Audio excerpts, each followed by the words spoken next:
오늘 이제 스바냐 말씀, 그리고 요한복음 갈라디아서 말씀을 봅니다. 먼저 스바냐 말씀을 봅니다. 스바냐 1장 6절 말씀 보겠습니다. 우리 구약성경으로 1306면에 있습니다. 스바냐 1장 6절 말씀입니다. 구약성경 1306면 스바냐 1장 6절 말씀, 제가 말씀 읽어드리겠습니다. 여호와를 배반하고 따르지 아니하는 자들과 여호와를 찾지도 아니하며 구하지도 아니한 자들을 멸절하리라. 아멘. 여호와를 배반하는 모습이 우리 가운데 있나요? 하나님을 배신한다, 배반한다. 그런 모습이 있나요? 없나요? 근데 그럴 수 있다는 거예요. 오늘 말씀을 보면 우리가 성경을 보면 이렇게 보시면 참 유익합니다. 뭐냐면 이제 여러 가지 병행 구절들이 있을 때 말씀 가운데 앞에 나와 있는 말씀이 뒤에 있는 말씀을 설명해주고 또 뒤에 있는 말씀이요 앞에 나와 있는 말씀을 보충해주는 그런 경우들이 많이 있습니다. 그러면서 이 말씀을 보면 여호와를 배반하고 따르지 아니하는 자들이 누구인가 뒤에 설명하죠. 뭐예요? 여호와를 찾지도 아니하며 구하지도 아니하는 자들. 우리 여호와를 찾지도 않고 구하지 않은 사람들은 교회 가운데 있나요, 없나요? 있죠. 우리가 여호와를 배반하지 않아. 하나님을 내가 어떻게 배신해? 난 그런 사람들은 교회에 없겠지라고 생각하는데 여호와를 찾지도 않고요, 구하지도 아니하면 뭐예요? 이게 바로 여호와를 배반하는 거라는 거죠. 하나님을 의지하지 않는 것이기 때문에 그렇습니다. 12절 말씀 보면 1장 12절 보면 왜 여호와를 찾지도 않고 구하지도 않는 것이 하나님을 배반하는 것인가? 그 내용이 나오면 12절에 뭐라고 했어요? 그때 내가 예루살렘에서 찌꺼기같이 가라앉아서 마음속에 스스로 이르기를 여호와께서는 복도 내리지 아니하시며 화도 내리지 아니하시리라 하는 자를 등불로 들어 찾아 보라리니. 아멘. 왜 여호와를 안 찾아요? 여호와가 일하지 않는다. 여호와께서 존재하지 않는다는 겁니다. 복도 내리지 않고 화도 내리지 않고 우리가 죄를 지어도 무관심하고 우리가 선을 행해도 거기에 대해서 상급도 주지 않고 하나님 무엇을 하시냐? 아무것도 안 하신다.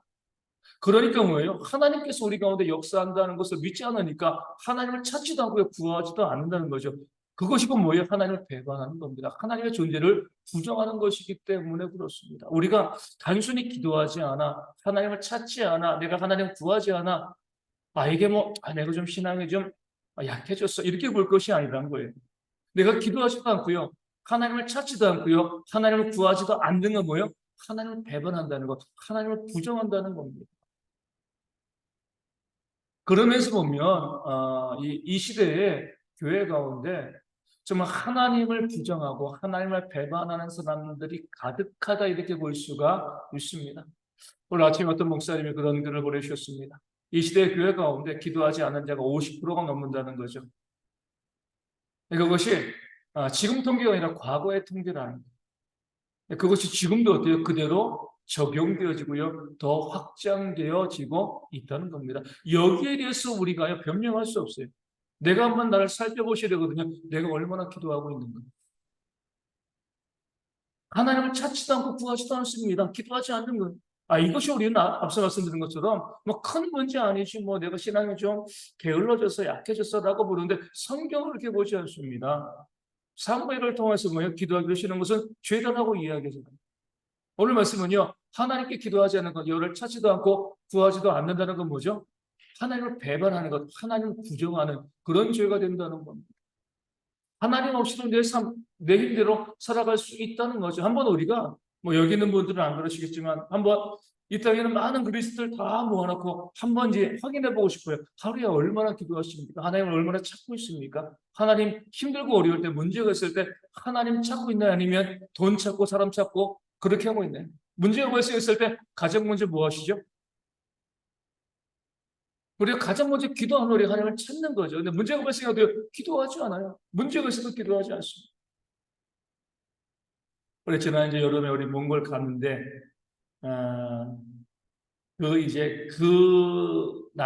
그 전날이죠. 저희가 1차 팀 몽골 가기 전날, 이 저녁부터 우리 정준이가 막 춥고 으슬으슬하고 그래가지고 새벽에 보니까 이 열이 39도 이렇게 38도, 39도까지 안 38점 몇 도까지 올라갔어.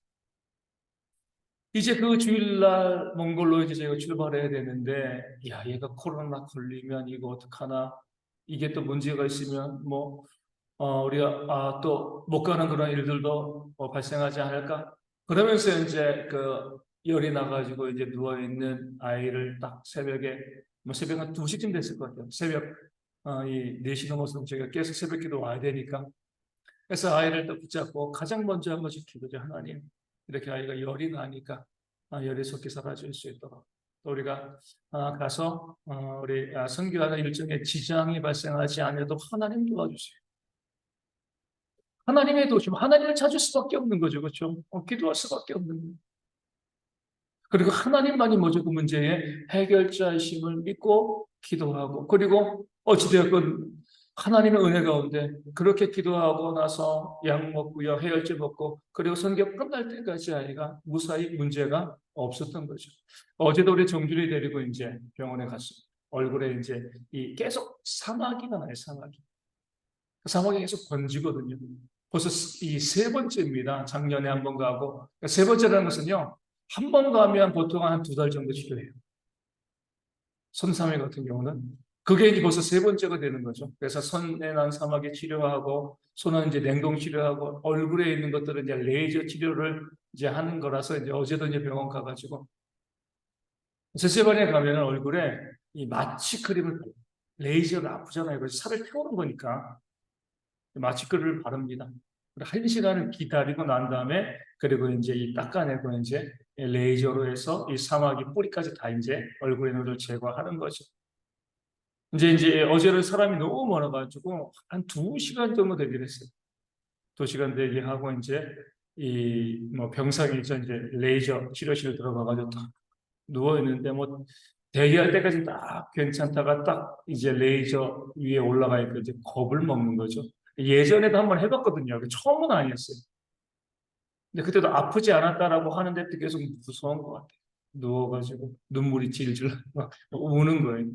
아빠 너무 무서워. 너무 무서워. 괜찮아, 괜찮아. 지난번에 해봤잖아. 괜찮아. 근데 계속 애가 이 레이저실에 누워있으면 무서운 거죠. 그럼 뭐 해야 돼요? 기도하는 거죠. 정준아 같이 기도하자. 하나님께서 잘 치료되도록 많이 아프지 않도록 인도해 주세요.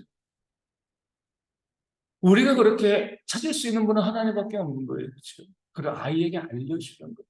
네가 힘들고 어려울 때, 네가 아플 때, 문제가 있을 때, 뭐 다른 것보다 하나님께 기도해라.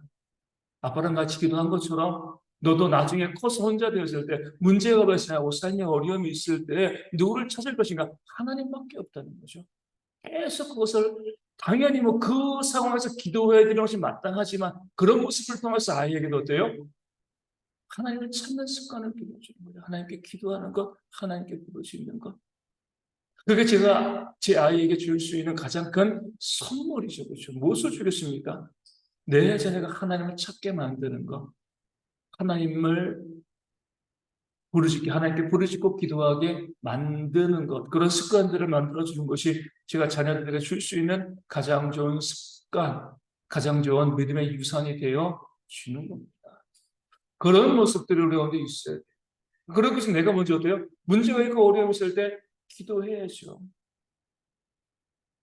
장거리 운행할 때마다 차에서 우리 이제 지난 주일도 이제 저희 정윤이랑 같이 이제 이 광주에 갔습니다. 장거리 가기 전에는 항상 저에서 기도하는 거예요. 하나님, 우리가 오가는 길을 건강하고 안전하게.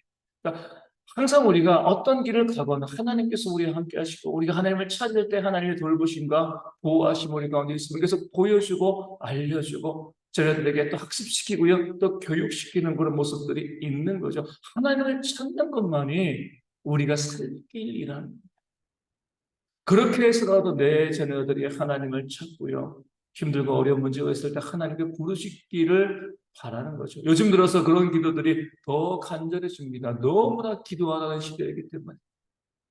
안타까운 거죠. 우리가 이 땅에는 그리스도인들이 어디에 가서 기도하는 그런 모습을 보이면, 제가 가르쳐주지 않더라도 다른 그리스도인들을 통하여서 그런 것들을 배우고 훈련할 건데, 아까 말씀드린 것처럼 50%, 제가 봤을 때는 지금은 70% 되는 것 같아요.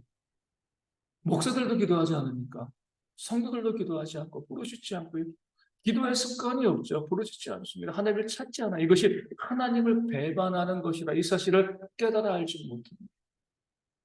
다른 것이 하나님을 배반하는 것 아니에요. 하나님을 찾지 않는 것, 구하지 않는 것. 하나님을 찾지 않고 구하지 않는다는 것은 하나님이 없다는 거예요. 그렇죠? 복도 내리지 않고 벌도 내리지 않고 하나님이 어디냐, 무엇을 할 수 있냐 이렇게 바라보는 것이 바로 바라보기 때문에 하나님께 기도하지 않는 거죠. 부르짖지 않는 거죠. 나라의 위기가 있고요. 어려움이 있어도 기도하지 않습니다. 가정의 위기가 있고 어려움이 있고 좀 가정에 중요한 일이 있고요. 그런 일이 있어도 기도하지 않는 거죠. 제가 예전에 말씀드린 것처럼 제가 딱 한 명 봤어요. 결혼식 하는 날 그날 새벽 기도 와서 기도하는 청년 딱 한 명 봤습니다. 너무 귀하더라고요.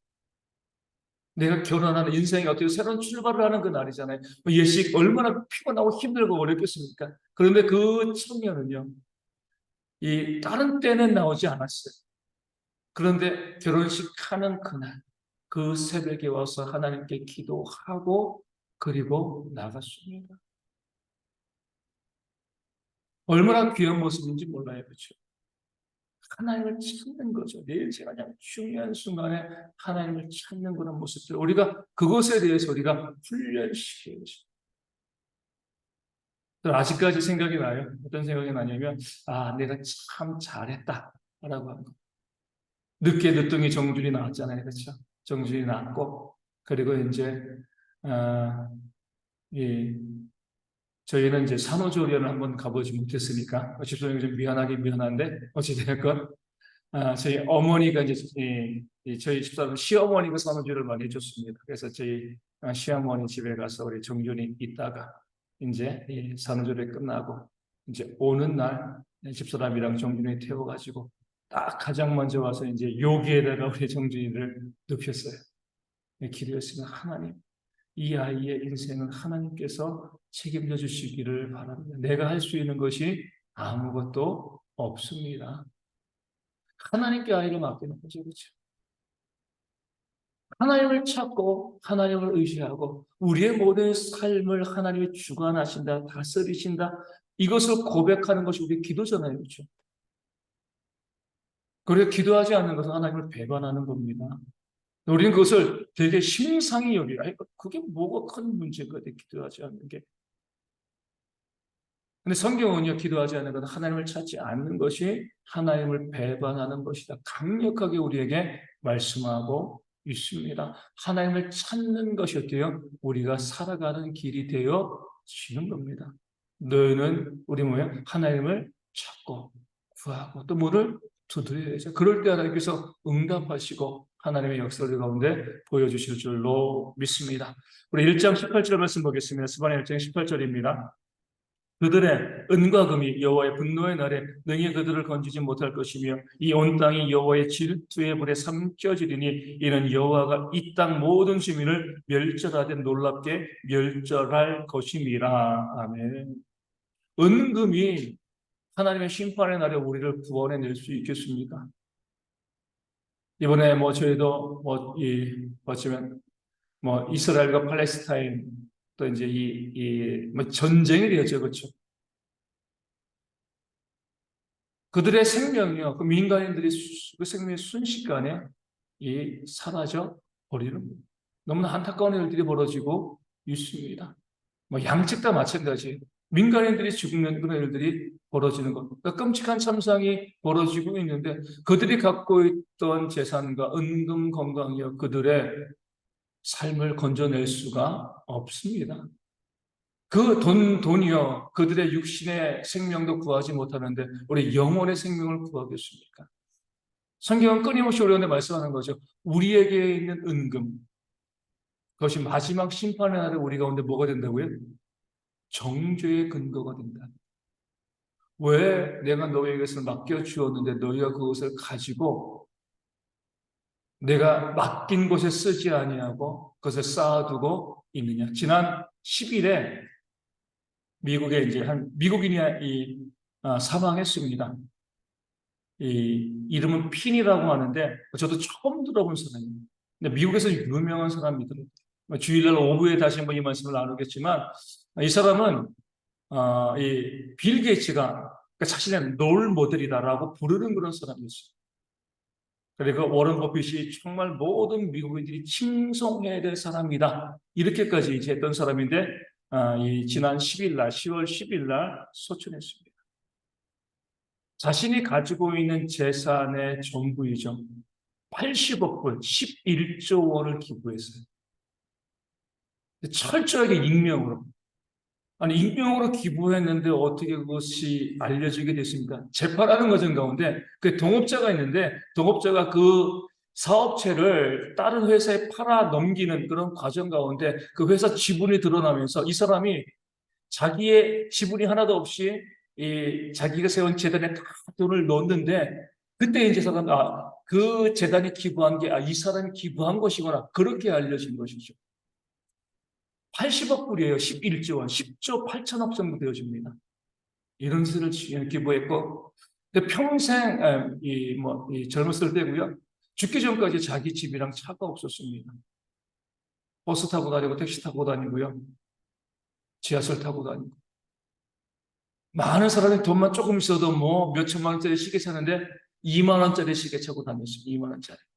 그리고 죽기 전까지 자기 아내와 둘이서 방 2칸짜리 아파트 임대 내에서 살고 있었습니다. 그리고 나머지 모든 재산은요, 다 기부한 거죠. 철저히 익명으로 아무도 모르게 독실한 그리스도인. 그의 좌우명인 거예요. 천국에는 돈이 필요하지 않다.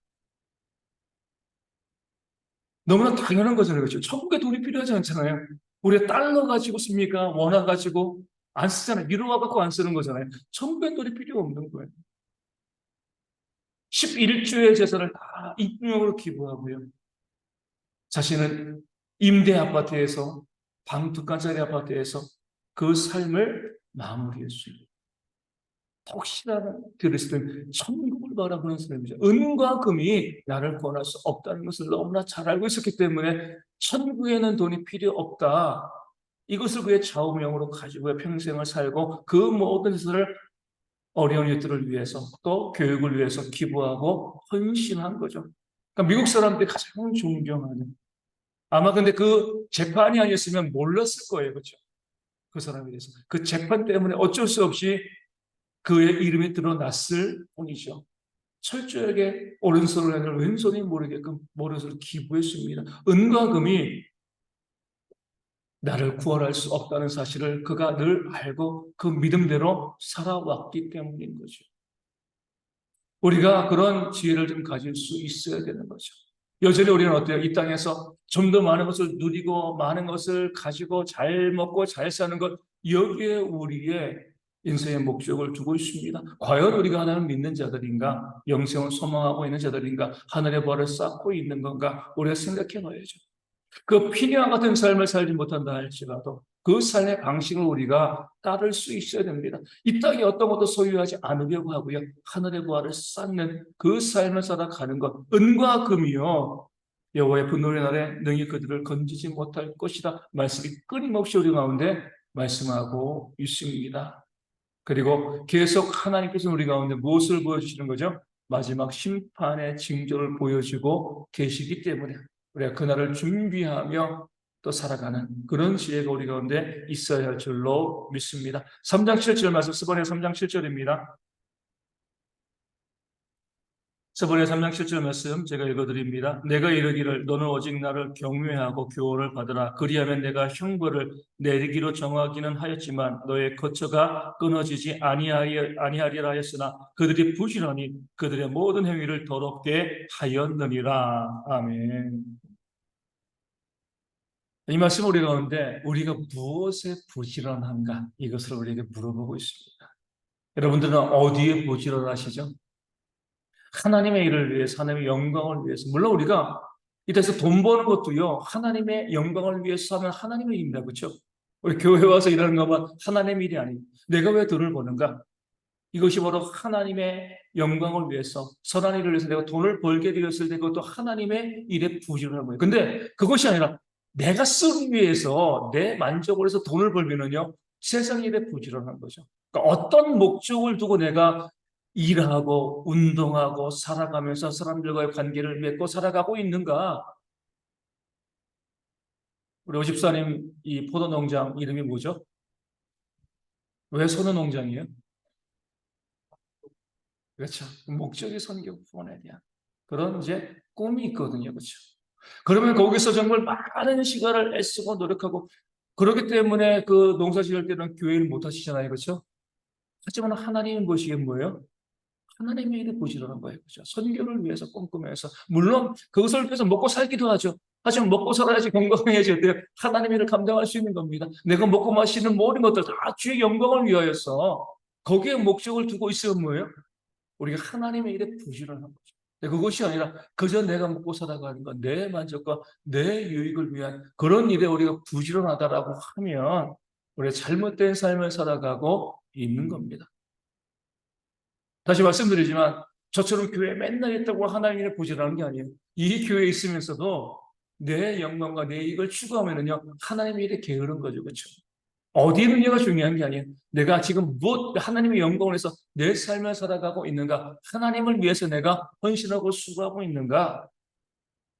그럼 교회에 나와 있지 않는다 할지라도 하나님의 일에 부지런한 그런 삶을 살아가게 되어 지는 겁니다. 그건 나만 알아야 겠죠. 내가 어디에 부지런하고 있는가? 하나님을 위한 일에 부지런한가? 아니면 나 자신을 위해서 내가 부지런한가? 나 자신을 위해서 부지런한 자들 어때요? 하나님께서 심판하신다라고 말씀하고 있습니다. 우리 먹든지 마든지 무엇을 하든지 하나님의 영광을 위해 살아가는 그런 성도의 삶을 우리가 지향해야 할 줄로 믿습니다. 요한복음 보겠습니다. 요한복음 우리 신약으로 가서 요한복음 1장 12절 잘 알고 있는 말씀이죠. 우리 신약성경 142면입니다.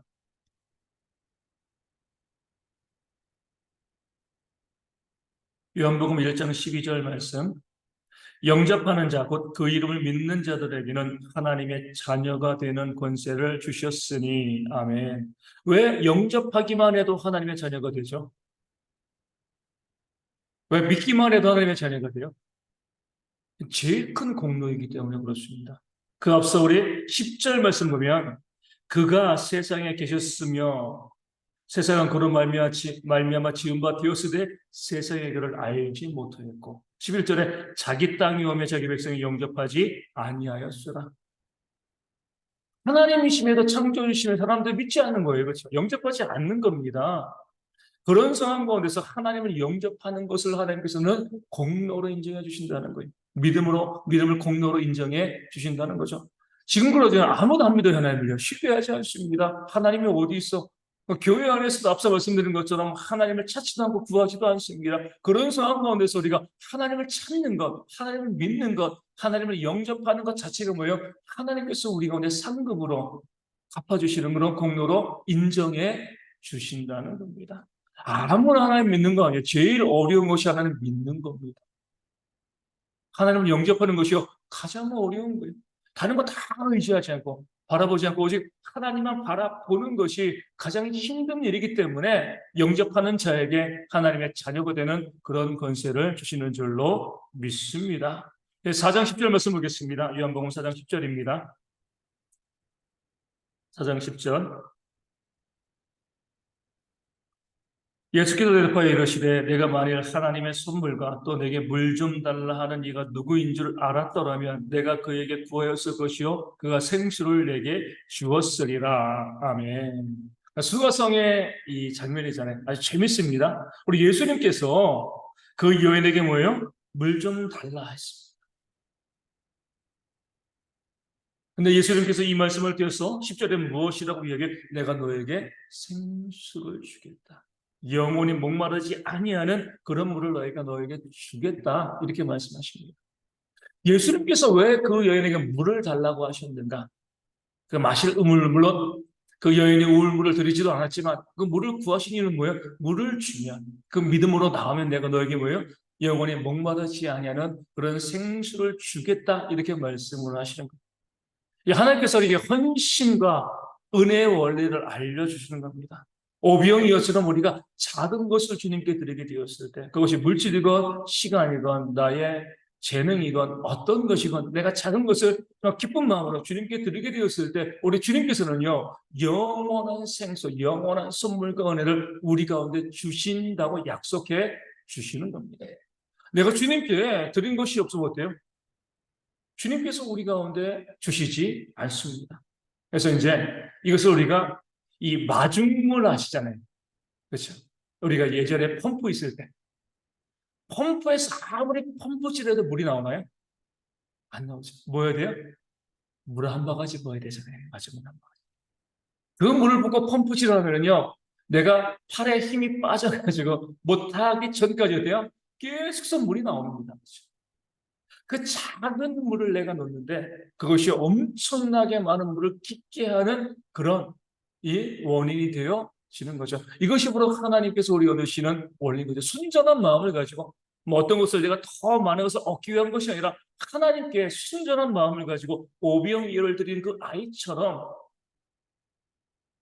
그 냉수한 그릇 주님께 대접하게 되었을 때 주님께서 그것을 귀하게 여기시고요. 우리 가운데 영원히 솟아나는 그런 생수, 그런 선물을, 은혜를 우리 가운데 주시는 줄로 믿습니다. 순전한 헌신이에요. 그렇죠? 우리가 이제 계속 이제 이게 참 말씀을 증거하는데 이게 참과 진리를 왔다 갔다 하기 때문에 좀 어려워요. 왜냐하면 어떤 분들은요, 더 받아내기 위해서 드려라 이렇게 많이 말씀을 하시거든요. 하나님께서 그렇게 하시는 것은 사실입니다. 우리가 하나님께 드리고 헌신하는 그런 모습을 귀하게 여기시고요. 정말 복된 것을 채워주시는 것은 사실이지만 우리는 항상 그렇게 하나님께 드릴 때에 그걸 계산하지 않으려고 노력해야 돼요. 그냥 하나님께 순전한 마음으로 드리는 거죠. 하나님 안 주셔도 괜찮습니다. 문제 없습니다. 내가 드릴 수 있는 것이 감사합니다. 이렇게 드리는 거죠. 근데 하나님 어때요? 그렇게 우리가 순전한 마음으로 드릴 때 하나님께서 우리 가운데 더 풍성한 것을 갚아주실 이유가 없지만 책임이 없지만 우리를 귀하게 여기시고 헌신을 귀하게 여기심을 통해서 많은 것을 주십니다. 그렇죠? 근데 하지만 우리가 드릴 때는 뭐예요? 받을 것을 기대하지 아니하고 오직 순전한 마음으로 드리는 것에서 우리가 그쳐야 되는 거예요.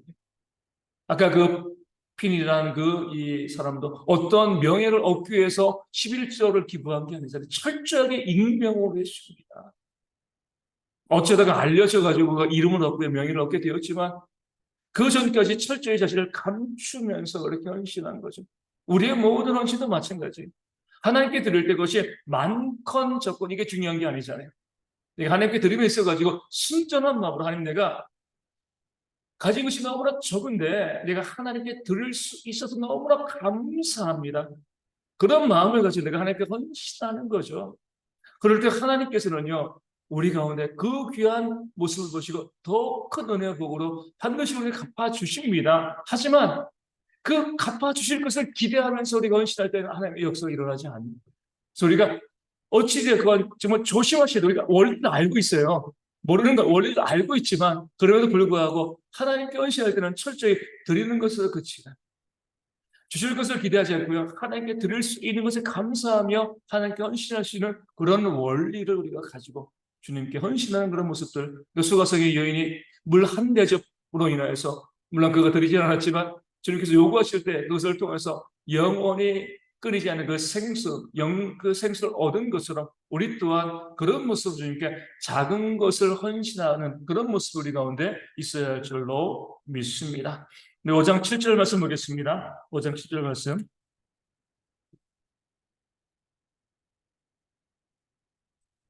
병자가 대답하되 주여 물이 움직일 때에 나를 못에 넣어주는 사람이 없어 내가 가는 동안에 다른 사람이 먼저 내려가나이다. 아멘. 이 재미난 베데스다 모시죠, 그렇죠? 가끔 천사가 물을 동하게 하면 어때요? 가장 먼저 달려가는 사람이 그 병을 낫는 거죠.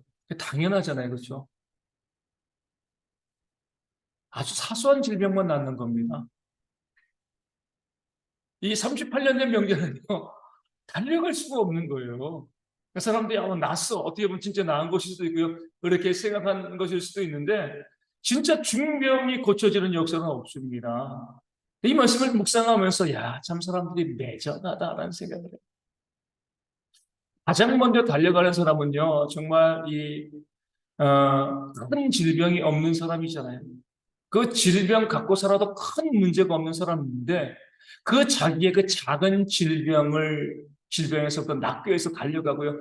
그 근본은 어때요? 정말 중병에 걸려가지고 달려가지도 못한 사람인데 아무도 그 사람을 그 못에 던져놓고 고침받게 하지 않는다는 것. 이게 바로 세상의 인식입니다. 나보다 더 어려운 사람이 있어도 돌아보지 않습니다. 그저 나는 먹고 살만 함에도요, 내가 조금이라도 이익을 얻을 수 있으면 그 이익을 위해서 달려가는 거죠. 내 곁에서 굶어 죽어가는 사람이 있어도 그걸 돌보지 않는 거예요. 우리 세상에서 사람들에게 기대할 것이 없는 거예요. 내가 이렇게 힘들고 이렇게 어려우니까 나를 도와주겠지. 그렇지 않습니다. 얼마든지 먹고 살만함에도 불구하고 도와주지 않아요. 그저 내가 먹고 사는 것만이 중요한 그런 것이 이 세상의 모습이 되어지는 거죠. 그렇기 때문에 어때요? 38년 된 병자가 그때 누굴 만난 거죠? 예수를 만난 거잖아요. 그렇죠? 세상은 나를 도와주지 않습니다. 나에게 관심 갖지 않고요. 나를 신경 쓰지 않는데 오직 예수님만은 그 38년 된 병자에게 찾아오셔서 그 못에 던져드는 것이 아니라 주의 능력으로 그 병자를 고쳐주는 그런 역사를 보여주셨습니다. 그래서 우리가 주님께 나아가는, 사람들이 도와주면 좋겠지, 사람들이 나를 도와줄 거야, 우리가 기대할 것이 없어요. 미워할 것도 없습니다. 세상은 그렇기 때문에 그것이 당연한 거죠. 오직 하나님만이 우리를 도와주시고요, 우리의 모든 문제에서부터 우리를 해결하시는 그런 해결자이심을 우리가 믿고 하나님께 나아가는, 헛되게 사람들 찾고 도와주고 원망하고 불평하고 내가 저 못에 먼저 들어가야 되는데 남이 나를 도와줬으면 좋겠는데 이런 마음 갖지 마시고 더욱더 하나님만 믿고 이시는 그런 모습들이 우리 가운데 있어야 할 줄로 믿습니다. 6장 9절 말씀 보겠습니다. 6장 9절 우리 오병이어 사건인데요. 여기 한 아이가 있어 보리떡 5개와 물고기 2마리를 가지고 있나이다. 그러나 그것이 이 많은 사람에게 얼마나 되겠사옵나이까. 우리가 이런 마음 많이 갖잖아요. 그렇죠? 아이에게 이것 가지고 뭐 하겠어? 그 사르밧 과부의 그 떡 하나도 이게 뭐 하겠어? 그렇죠? 우리는요, 그 작은 헌신을 무시하는 경우들이 너무나 많이 있습니다. 이것 가지고 뭐 하겠냐? 뭐 교회 헌금하거나 헌신할 때도 뭔가 큰 게 해야지. 뭐 헌물할 때도 뭔가 좋은 거 해야지. 이런 생각을 가질 때가 참 많이 있습니다. 근데 하나님께서는요, 그 작은 것 가운데 역사하십니다. 그 순전한 마음을 가지고드린 그 작은 것을 더 기뻐하시고요. 그 오병이요. 제가 말씀드리지만 정말 이 수천 명, 수만 명이 모였는데 그 소년만 도시를 가져왔겠습니까? 아니죠. 그 오병이어보다 더 많은 것을 가지고 있는 사람들도 있었을 거예요. 근데 내놓지 않았죠. 하지만 이 소년이 그 작은 것을 내어놓았을 때 놀라운 역사가 그 가운데 일어났습니다. 우리도 마찬가지예요. 하나님이 작은 것, 이 보잘것없는 것, 나처럼 능력이 없는 것, 하나님 내가 무슨 쓰임 받겠습니까? 그러지 않습니다. 하나님요, 그 작은 것을 통해서 하나님의 큰 역사를 이루어 주시는 줄로 믿습니다. 그래서 우리가요, 그 작은 것을 드리면 부끄러워할 것이 없어요. 내가 드릴 수 있는 것이 너무나 작은 것에 불과하지만 하나님께서는요, 그 큰 것이 아니라 그 작은 것을 가지고요, 하나님의 큰 역사를 이루시는 그런 하나님이시기 때문에 그렇습니다. 수가성의 여인처럼 그 물 한 그릇, 그 작은 것, 아무것도 아닌 것이지만 감사함으로 주님께 드릴 때 역사하시는 하나님의 능력을 우리가 경험하게 되어질 줄로 믿습니다. 다시 말씀드리지만 드리지 않으면 경험할 수는 없어요. 그렇죠? 많은 보상을 기대하며 드리는 것도 우리가 받을 수가 없는 겁니다. 순전한 마음을 가지고 그 마음 가지고 하나님께 기쁨으로 감사함으로 우리가 갖고 있는 그 작은 것, 그것이 시간이건 물질이건 어떤 것이건 우리가 주님께 드릴 때에 그 과거의 두 랩들을 귀하게 여기시는 그 하나님의 은혜 역사가 우리 가운데 일어날 줄로 믿고요. 그리고 순전한 마음으로 감사함으로 주님께 우리의 삶을 드리는 그런 지혜가 저희 가운데 있어야 할 줄로 믿습니다. 6장 29절 말씀 보겠습니다. 6장 29절. 예수께서 대답하여 이르시되 하나님께서 보내신 이를 믿는 것이 하나님의 일이라 하시니. 아멘. 하나님의 일이 무엇이죠? 믿는 거죠. 그렇죠? 왜 믿는 것이 하나님의 일이에요? 믿는다는 것은 곧 순종하는 것이기 때문에 그렇습니다. 하나님의 일을 감당하는 거예요. 아무리 교회에서 큰 일을 하고요, 또 하나님의 일을 많이 한다라고 해도 믿지 않으면, 순종하지 않으면 그것은 하나님의 일이 되어지지 않는 거죠. 온전히 주의 말씀 가운데 믿고 순종할 때 그것이 하나님의 일이 되어지고 그 하나님의 일을 통해서 하나님의 역사가 우리 가운데 나타나게 되어질 줄로 믿습니다. 성도들은요, 뭐 다른 게 신앙생활은 아니죠. 하나님의 말씀을 알고 그 말씀에 순종하기 위해서 늘 몸부림치는 거예요. 그렇죠? 왜냐하면 순종이 너무나 어렵기 때문에 그래요. 말씀을 다 순종할 수 있는 사람은 아무도 없습니다. 다만 우리는 뭐 하는 거죠? 그 말씀에 순종하기 위해서 몸부림치고 애쓰고 노력하는 그런 삶을 살아가는 겁니다. 그럴 때 하나님의 일이 이 땅 가운데 이루어지게 되어질 줄로 믿습니다. 6장 66절 말씀 보겠습니다. 6장 66절입니다. 그때부터 그의 제자 중에서 많은 사람이 떠나가고 다시 그와 함께 다니지 아니하더라. 아멘. 사람들이 예수님과 함께 다녔던 이유는 뭐죠? 떡 먹는 것 때문에. 그러니까 먹고 사는 문제 때문에 주님을 따라다녔습니다. 그러다가 주님께서 내 살을 먹고 내 피를 마셔야 된다. 이런 말씀, 어려운 말씀을 하시니까 다 주님을 떠나고요. 그 제자들만 남게 되어진 거죠. 이 말씀을 보면서 여전히 우리가 그러지 않냐가 많은 사람들이 왜 교회 다니는가? 먹고 사는 것 때문에. 잘 먹고 잘 살고 부자 되어지고 하나님의 도우심으로 성공하고 내 자녀들이 잘 되어지고 이런 것을 기대하면서 교회 다니고 있는 것이 아닌가. 물론 하나님 그런 역사가 있죠. 부정하지 않습니다. 하지만 하나님께 맡겨둘 거예요. 그렇죠? 우리는 뭐죠? 그 영생의 말씀을 가지고서 그 구원을 바라보고 재림과 하늘의 부활을 쓰는 바른 그리스도인의 삶을 살기 위해서 우리가 교회 나오고 하나님을 믿는 거죠. 계속 많이 묵상합니다. 왜 우리가 교회 다녀야 되지? 왜 교회 다녀야 돼요? 왜 교회 다녀야 되는 거죠? 그것이 저에게도 왜 내가 목회해야 되는가? 여기에 직결되기 때문에 많이 묵상하는 거죠. 왜 성도들하고 교회 나오라고 해야 되는가? 왜 교회 나와야 돼요? 네? 모이기 힘쓰라고 했기 때문에 왜 모이기 힘쓰라고 하셨을까요?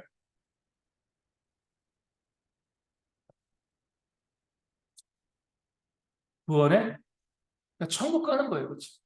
그러니까 우리가 천국 가는데 대열에 서투르지 않게.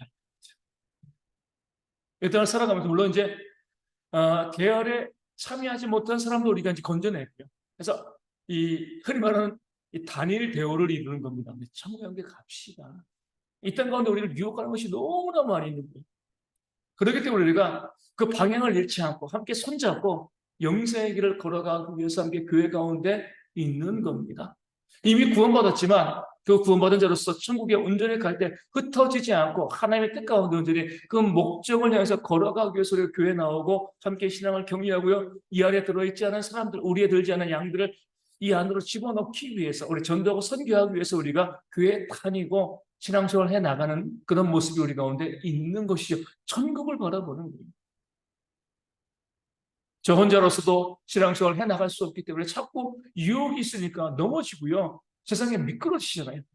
또 마음이 실망하고 낙담할 때도 있기 때문에 손 잡아주고요. 함께 이 길 포기하지 말고 끝까지 우리 천국에 갑시다. 그런 마음을 가지고 우리 함께 나와서 예배하고 또 교회를 이뤄가게 되어 지는 겁니다. 그래서 우리가 그런 마음 가지면 우리가 이 땅을 살아가면서 우리가 먹고 살기 위해서 부자 되기 위해서 그것 때문에 교회 나오는 것이 아니라 천국의 길을 함께 격려하면서 걸어가는 그런 동지의 그런 마음을 가지고서 함께 믿음생활 해나가는 그런 모습들을 우리 가운데 있어야 줄로 믿습니다. 9장 6절과 7절 말씀 보겠습니다. 요한복음 9장 6절과 7절입니다.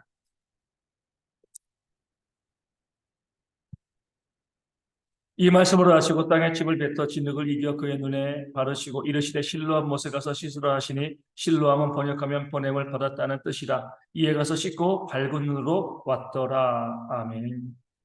그러니까 재미있는 장면이죠. 우리 바디메오는 어떻게 오셨어요? 같은 맹인인데 말씀으로 간 거죠. 근데 여기 나와 있는 맹인은 어떻게 했습니까? 땅에 침을 뱉어가지고 좀 지저분하죠, 그렇죠? 그러니까 이제 진흙을 이겨가지고 어때요? 눈에 바르시고 또 그것도 거기서 그친 것이 아니라 실로암 못에서 씻어라. 그럼 낫게 될 것이다. 이렇게 하셨습니다. 왜 그랬을까요? 우리 주님께서 믿음을 보신 것도 있지만 말씀을 전체를 보셔야 돼요. 예? 물론 이제 그 말씀을 믿고 가서 씻는 것, 이것도 중요한 행함이긴 하지만, 뒤에 보면 어때요? 그날이 어떤 날이에요? 안식일. 14절에 진흙을 이겨 눈을 뜨게 하시는 날은 안식일이다. 그러니까 주님께 계획이 있는 거예요. 진흙을 이기고 눈에 받고 가서 씻는 것은 일입니다. 일. 안식일 이러면 안 되는 거예요. 그것을 통해서 유대인들에게 교훈을 주시고요. 이 사람에게 교훈 주시기 위해서 말씀으로만 얼마든지 고쳐질 수 있음에도 불구하고요. 침을 뱉어가지고 진흙을 이겨가지고 또 눈에 바르고 실로암에 가서 일하게 만드시고 안식일에 무엇을 해야 될 것인가 것을 알려주시기 위함인 거죠. 안식일에 선을 행하는 것이 얼마나 중요한 것인가 알려주시기 위함인 거예요. 이 말씀을 이제 왜 나누냐면요. 우리가 이 하나님 말씀을 좀 잘못 이해할 때가 있어요. 이런 방식이어야지만 우리가 고침을 받는다. 히스기야가 이 종기가 나서 죽게 되었을 때 무엇을 바르라고 했어요? 무화과 반죽을 종초에 받아라고 했어요. 광야에서 이 불뱀에 물린 사람들을 위해서는 무엇을 들었죠? 놋뱀을 만들었죠. 그렇죠.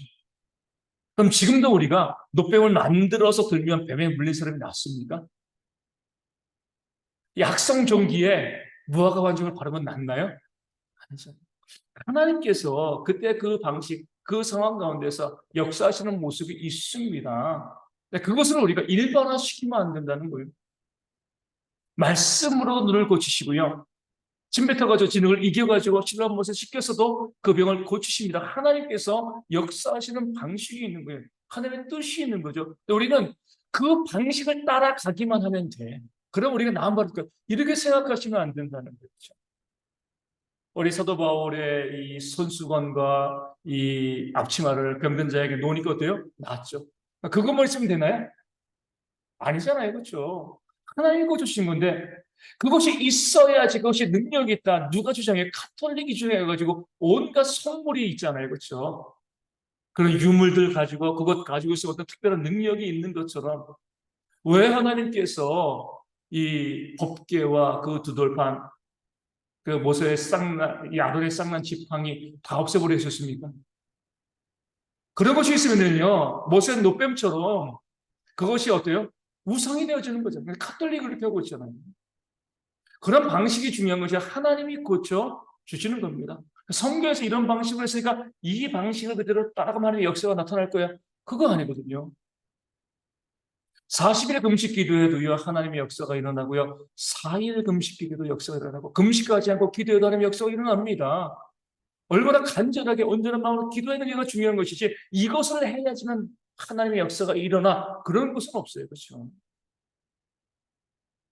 뭐, 저희 교회는 그런 게 없지만은, 좀 규모가 있는 교회들은 어때요?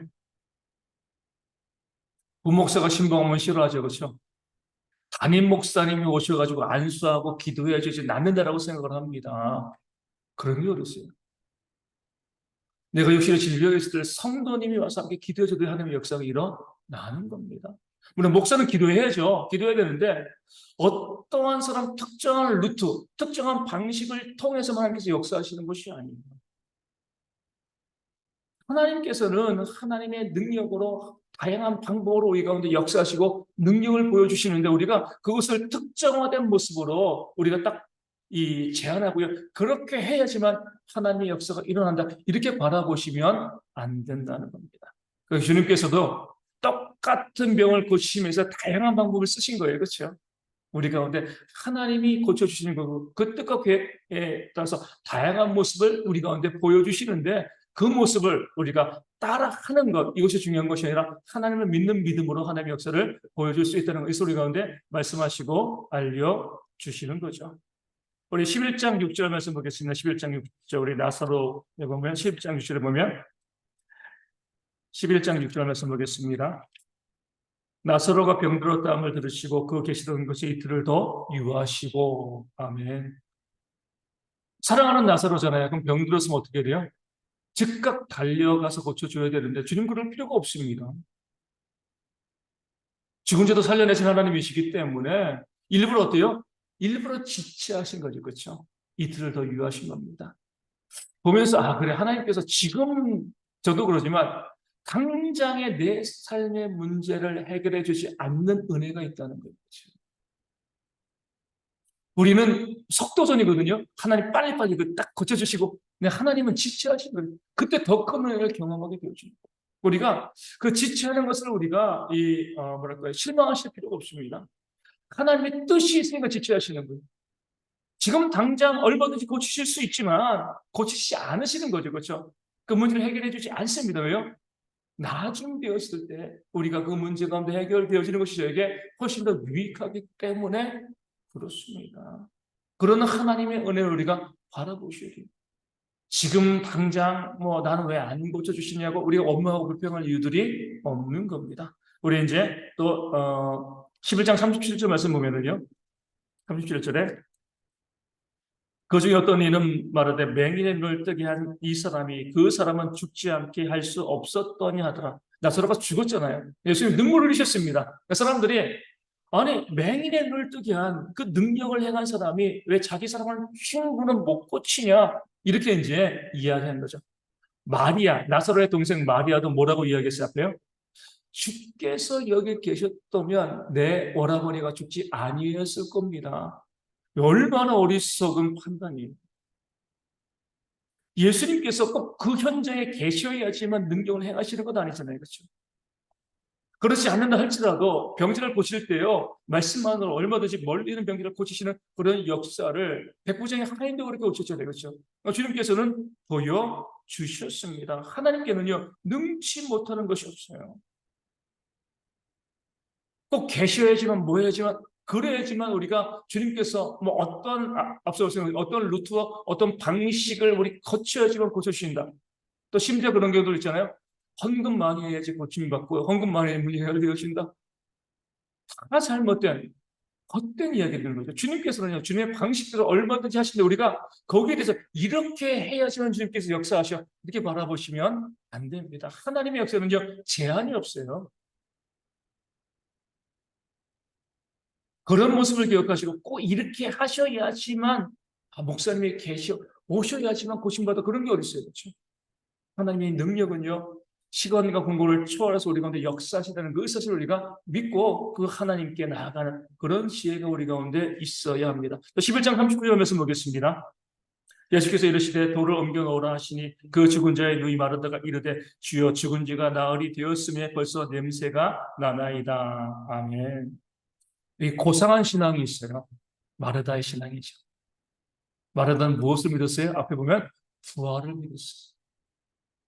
나중에 우리 오라버니가 부활할 줄로 믿습니다. 근데 거기만 바라본 거죠. 지금 당장 어때요? 죽은 지 4일 돼 하나님께서 그 나사로를 예수님 나사로를 다시 살리실 것은 믿지 못했어요. 우리 가운데도 왜 이것을 제가 고사한 신앙이라고 하냐면요. 현실에 나타나는 하나님의 역사를 부정하는 분들이 있습니다. 하나님 모든 역사는 뭐예요? 나중에 심판과 재림 그때 다 일어날 거야. 부활도 그때. 지금 하나님의 역사가 있다는 가운데 보여질 것을 기대하지 않는 거예요. 그 잘못된 거죠. 우리 주님은 부활도 만드시는 하나님이시지만 죽은 지 나흘에서 썩어 있는 그 나사로를 살리시는 분은 하나님이십니다. 이 사실은 믿어야 돼요. 그러니까 우리가 많은 분들이 지금 우리가 살고 있는 이 세상 가운데 하나님의 기적과 역사가 일어나는 것을 믿지 못하시는 분들이 있어요. 나중에 부활과 재림, 승천 그것만 바라보고 난 그것만 있으면 돼. 지금은 하나님의 역사 있겠어? 없지. 잘못된 신앙인 거죠. 부활도 있습니다. 재림도 심판도 있죠. 하지만 지금도 뭐예요? 하나님이 고치시고 회복하시는 그런 역사가 지금도 일어나는 줄로 믿습니다. 그 사실을 믿고 우리가 흔들림 없이 하나님을 향한 믿음 마음 가지고 살아가는 우리 모든 대의 성도들 되어지기를 주님의 이름으로 축원을 드립니다. 말씀 여기까지 볼 수 있도록